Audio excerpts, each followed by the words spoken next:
If any case જો આપણી રકમમાં પોઈન્ટવાળી વેલ્યુ હોય, પોઈન્ટવાળી વેલ્યુ, તો એને કઈ રીતે કરવાનું?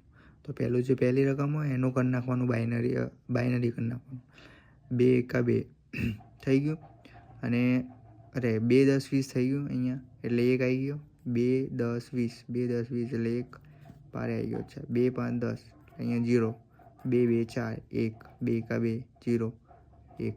પછી આ જે પોઈન્ટ પછીની જે સંખ્યા હોય ને એને બી 2 જોડે જ કરવાનું. 52 2 એટલે એ તમે કરો એટલે 2 2 4, 2 5 10 10 એટલે 3 થયું, 3 વેલ્યુ થઈ.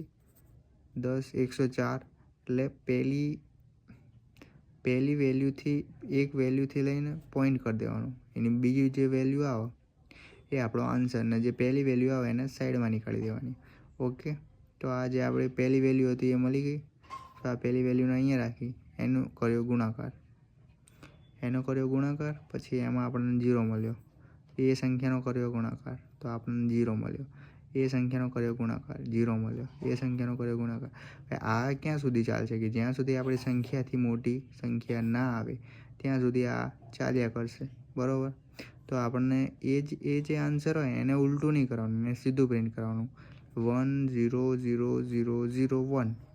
તો અહીંયા આન્સર આવશે 1 0 0 0 0 0 1.